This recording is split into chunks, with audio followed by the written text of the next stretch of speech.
하나님께서 이스라엘 백성들에게 율법을 주셨습니다.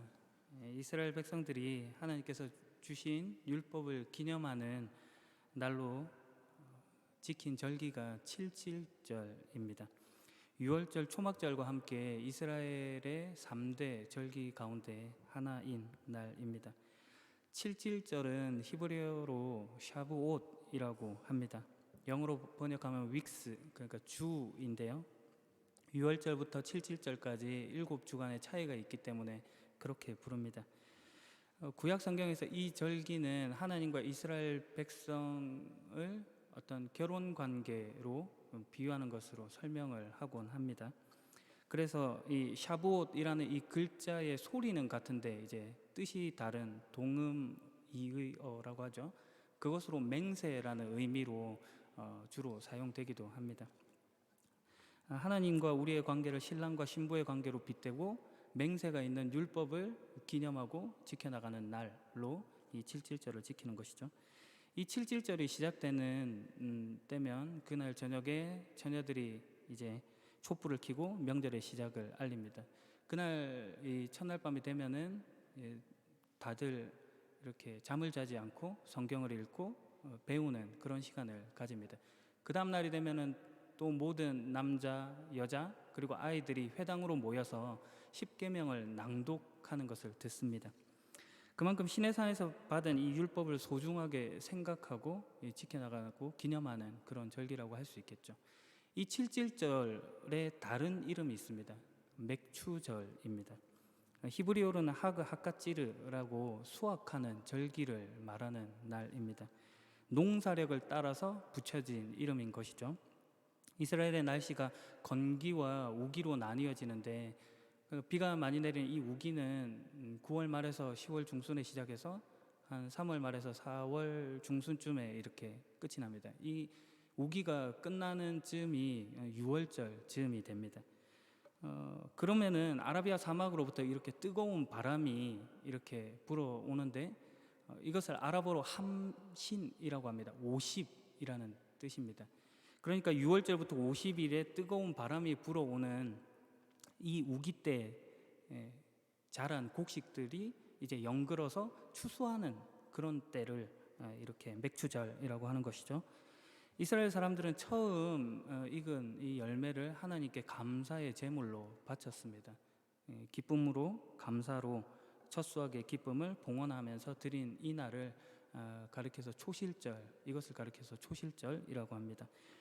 초실절과 연관된 배경이 되는 성경이 있는데 그것이 룻기입니다. 그래서 이 칠칠절에는 이 룻기를 읽습니다. 십계명과 함께 종파에 따라 조금 다르긴 하지만 십계명과 함께 이렇게 룻기를 읽는 것이죠. 그러니까 농경력을 따라서 이름을 다르게 불러도 말씀이 소중하게 다루어지고 있다, 중요한 위치를 차지하고 있다 하는 것은 동일합니다. 칠칠절, 맥추절에 또 다른 이름이 있습니다. 여러분도 잘 아시는 이름입니다. 바로 오순절입니다. 히브리어로 샤부옷을 그리스어로 이렇게 번역을 하면은 펜테코스테스라는 말입니다. 이 50번째라는 뜻입니다. 이 말을 우리말로 번역을 해서 이제 다섯 오, 열흘 순 해서 5번의 열흘이 지난 날이라고 해서 오순절 이렇게 이름을 붙인 것입니다. 사도행전 20장 16절에 보면 전도를 하던 바울이 이 오순절 이전에 예루살렘에 도착하기를 희망하고 서둘렀다 하는 표현이 있을 만큼 이 오순절이 되게 중요한 의미로 다가온 그런 날입니다. 사도행전 2장을 보게 되면 흩어져 있던 사람들이 많은 곳에서부터 이 예루살렘으로 모여들고 있는 장면을 확인할 수 있습니다. 2장 1절, 오순절이 되어 제자들이 한 곳에 모였고 그리고 그때 하늘에서 세찬 바람 소리 같은 것들이 앉아있던 그 집안 가운데 가득하고 그리고 불꽃, 혀에 갈라진 같은 이런 불꽃들이 막 사람들에게 보이고 한 사람 한 사람 위에 머무르고 그리고 이제 성령의 충만함을 받는 그런 성령 강림의 사건이 일어나는 것이죠. 오늘 우리가 드리는 이 예배가 바로 이 성령 강림 주일 예배입니다. 그러므로 우리가 이 칠칠절, 맥추절, 오순절의 의미를 곱씹어서 맹세, 감사 그리고 기억하고 서두를 할 만큼 중요한 날로 여기고, 그리고 성령 강림의 의미가 진정으로 무엇을 말하는지를 채워 나가야 하는 그런 시간인 것입니다. 성령님이 오셨습니다. 이미 진리의 성령님이 와 계십니다. 성령님이 지금 와 계신다고 하는 것은 다르게 말하면 예수님의 부재를 설명하는 말입니다. 제자들은 사망에서 생명으로, 죽음에서 이제 이겨내신 살아나신 예수님의 부활을 목격했습니다. 기쁨과 위로를 받았고 소망을 가졌겠죠. 그런 예수님께서 어느 날 하늘로 올라가시는 승천을 하십니다. 다시금 예수님의 부재 상황이 벌어진 것이죠. 그러나 곧 이어서 이제 성령 강림이 일어나는 것입니다. 적잖이 당황했을 그 제자들에게 성령 강림을 통해서 다시금 또 위로와 기쁨과 감사가 회복되는 것이죠. 부재와 실제, 그러니까 있음과 없음이라고 하는 것의 반복을 통해서 하나님께서 우리에게 교훈하시고자 하시는 바가 있는 것입니다.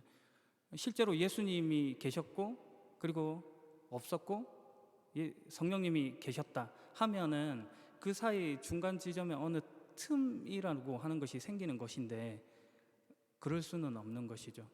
천지를 창조하신 하나님께서 무소부재하다라고 고백을 한다면 그 안에 있는 것이죠. 그럼에도 불구하고 그런 부재와 실제, 없음과 있음을 통해서 이 현실을 살아가는 우리에게 없음과 같이 보이는 수많은 일들, 가령 실존적인 문제로서의 죽음이라고 하는 것들이 다가왔을 때도 결국 그것이 있음이라고 하는 것을 보여준다는 차원에서 이 성령 강림이 중요한 의미로 우리에게 다가오는 것입니다. 그런 면에서 성령 강림은 반대로 예수님께서 우리에게 말씀하셨던 바가 무엇인가 하는 것을 더 깊게 고려하게 만듭니다. 사도행전 1장 4절에서 예수님은 제자들에게 이런 말씀을 하셨습니다. 예루살렘을 떠나지 말고 내 아버지께서 약속하신 선물을 기다려라. 이 약속의 내용은 내가 전에 말했고 너희도 들은 것이다. 이 말씀은 이미 누가복음 24장 49절에 언급된 내용이기도 합니다. 보아라, 내 아버지께서 약속하신 것을 너희에게 보낸다.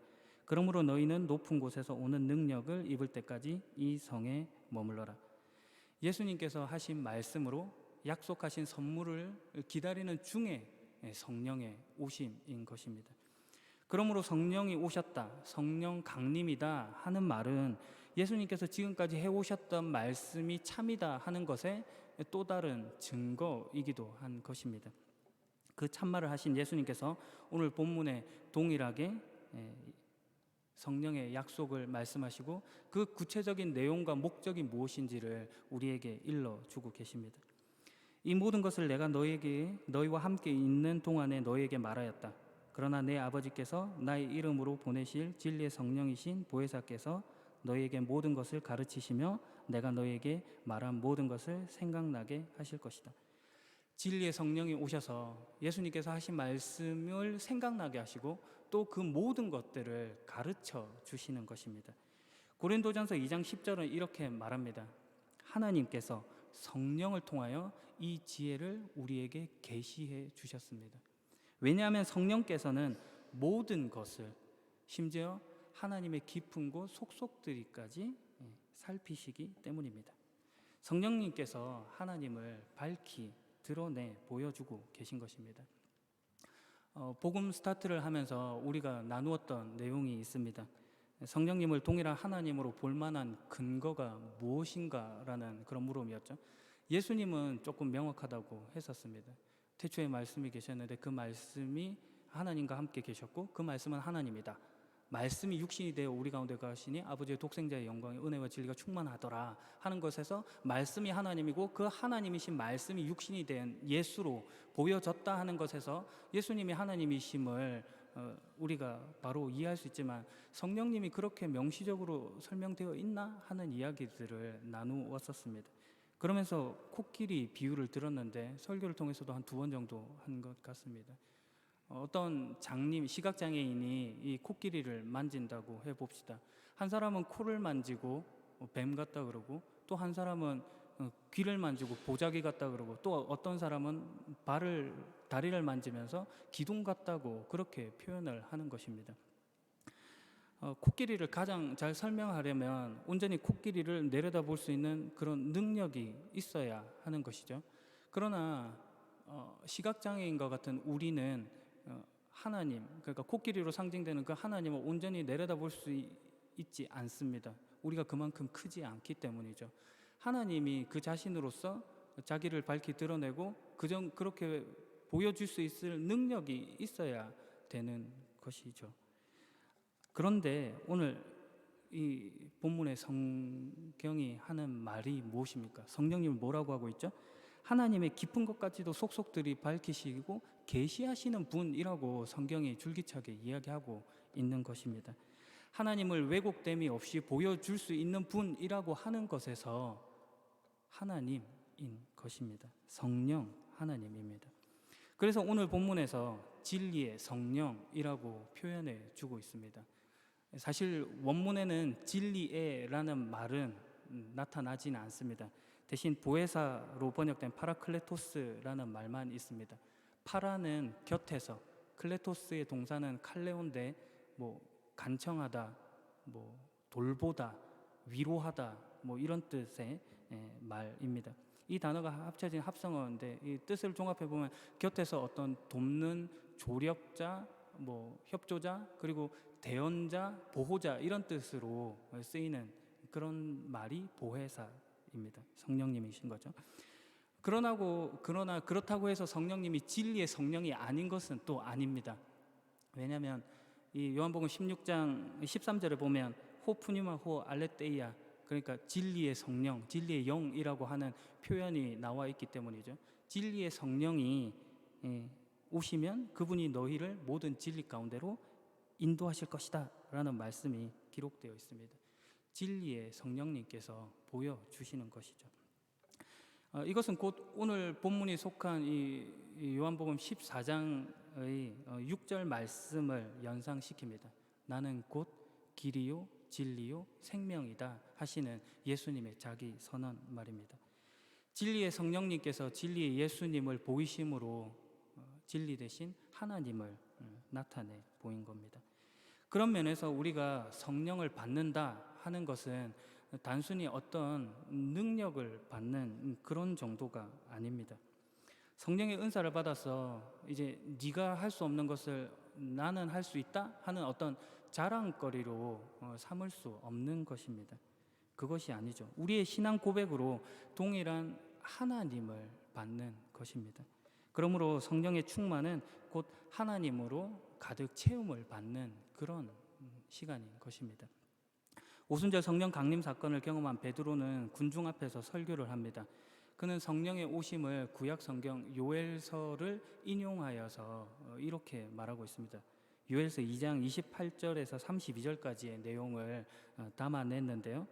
마지막 날에 내가 내 영을 모든 사람에게 부어주겠다.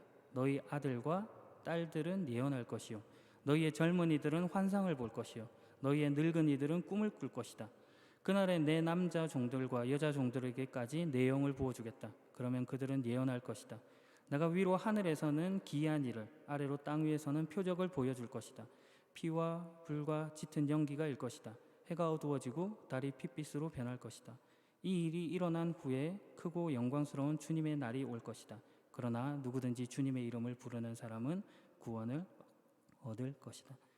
환상을 보고 꿈을 꾸고 예언을 하고 표적이 보이고 하는 그 모든 일들이 결국은 크고 영광스러운 주님의 날을 지시하고 있는 것입니다. 유한한 인간이 영혼을 말할 수 있는 자리로 묶여지는 그런 것입니다. 성령이 오심으로 확인되는 가장 중요한 메시지는 주님의 날이 오신다 하는 것이고 예수께서 오셨다 하는 것을 말해준다는 것에서 중요한 것입니다. 진리의 성령이 오심으로 더 이상 우리가 혼자 있는 존재가 아니고 고아와 같이 내버려 두어져 있는 것이 아니라 하나님의 인도 속에 묶여져 있는 존재다라는 것을 성령님이 가르쳐 주시는 거죠. 그러므로 신자는 이런 연합, 일치라고 하는 공동체적 영성이 필요합니다. 성령은 공동체의 영입니다. 성부 하나님과 성자 하나님, 성령 하나님이 연합하듯이 우리가 하나님과 연합하고 하나님이 또 이웃과 우리를 묶어내시는 것입니다. 개인의 자기 실현과 자기 만족만을 위해서 성령을 동력으로 끌어다서 사유화시킬 수는 없는 것입니다. 이런 자기 중심적인 폐쇄성을 성령님은 거부하십니다. 타자, 그러니까 타인, 공동체를 향해서 끊임없이 흘러가시는 것이죠. 사랑과 희락, 화평, 오래 참음, 자비, 양성, 충성, 온유, 절제, 성령의 열매죠. 이 모든 것들이 그런 인격성을 위한 것입니다. 오히려 우리가 우리 자신만의 평안과 기쁨, 그런 만족만을 추구한다는 것에서 그런 공동체성의 결여는 결국 성령님을 마음 가운데 온전히 모셔드리지 못함으로 항상 메마를 수밖에 없는 것입니다. 성령님은 묶으시는 영, 연합의 영이시기 때문입니다. 사랑의 하나님입니다. 그러므로 누구든지 주님의 이름을 부르는 사람은 구원을 받습니다. 결론적으로 여기까지 인도함을 받는 것이죠. 능력을 받아서 위인이 된다거나 신앙을 앞세워서 우리가 소망하는 어떤 소원들을 얻어내는 것으로 목적하지 않습니다. 하나님께서 우리를 축복하신다, 보호자요, 협력자요, 대변자로 성령을 보내주셨다 하는 그 모든 신앙의 내용들이 하나님인 것입니다. 그 모든 것을 허락하시고 주시는 분으로 하나님이 우리 신앙의 내용이고 신앙의 대상이 되는 것입니다. 모든 시간, 모든 사건 속에서 하나님이 누구신가를 근본적으로 묻게 하시는 것이 성령의 활동입니다. 우리는 자주 이런 기도를 합니다. 성령 충만하게 해주세요. 성령 충만하게 해주세요 라고 해서 우리가 얻고 싶은 것은 더 이상 아무런 위협도 받지 않고 아무런 어려움도 받지 않는 것을 소원하는 경향이 있습니다. 그러나 성령 충만의 기도는 한치의 의심도 없이 믿음을 굳건히 세워나간다 하는 그런 차원에서의 말이 아니라 오히려 그 반대입니다. 의심의 상황이 우리 가운데 끊임없이 주어져 있으나 여전히 계속해서 하나님을 믿어 나가는 것, 그것이 오히려 성령의 활동이고 성령의 증거인 것입니다. 아무리 선하게 살아도 보상이 주어지지 않는 이 세상, 예수님을 죽인 세상입니다.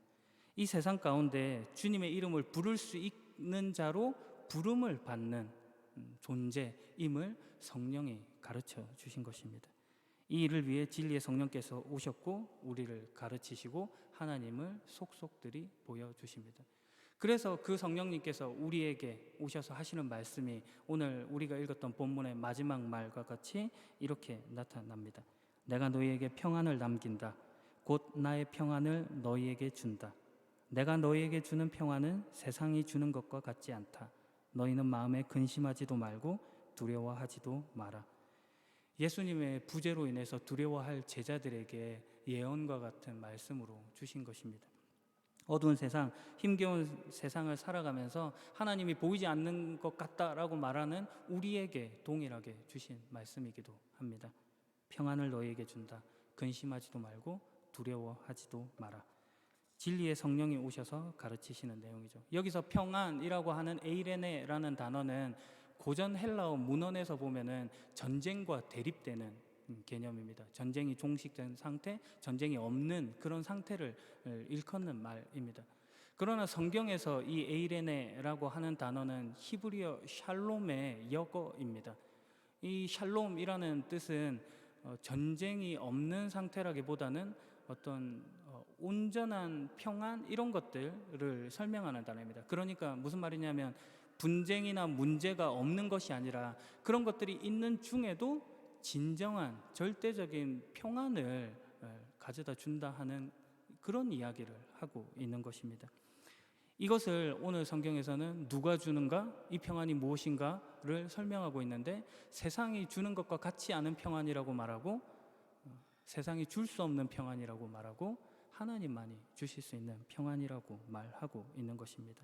그러니 여러분들이 주님의 이름을 불러 근심함이 없이 두려움이 없이 평안 가운데 거할 수 있는 것입니다. 마지막 짧은 말로 설교를 마무리하려고 합니다. 마태복음 28장 18절 이하에는 예수님의 지상 대명령이 나타나 있습니다. 예수님께서 오셔서 말씀하셨습니다. 하늘과 땅의 모든 권세가 내게 주어졌다. 그러므로 너희는 가서 모든 족속으로 제자를 삼아 아버지와 아들과 성령의 이름으로 세례를 주고 내가 너희에게 분부한 모든 것을 가르쳐 지키게 하라. 볼지어다 세상 끝날까지 내가 너희와 항상 함께 하겠다 하시는 그 말씀입니다. 아버지와 아들과 성령의 이름으로입니다. 한 분, 동일한 한 분 하나님을 말씀하고 계신 것입니다. 오늘 이 진리의 성령님께서 여러분을 찾아오셨습니다. 그러니 성령님을 통해 세상 끝날까지 항상 함께 하시고 여러분을 도우시는 예수님으로 만족하시고 주님의 이름을 간절히 찾는 복된 여러분에게 축복드립니다. 기도하겠습니다. 성령 하나님, 누구보다 우리를 향한 강한 열망으로 함께 하시는 주님의 이름을 부릅니다. 성부 하나님보다 작고 성자 하나님보다는 멀게 느끼던 신앙의 부족을 고백합니다. 이제라도 당신과 더 가깝고 더 친밀한 사귐을 나누겠습니다. 보호자요, 조력자요, 위로자요, 대언자요, 상담자요, 친구인 당신과 더 많은 관계 맺음을 해 가겠습니다. 성령 안에 자유하고 진리를 배워 가겠습니다. 오늘도 우리에게 성령님의 오심을 약속하신 예수님의 이름으로 기도합니다. 아멘.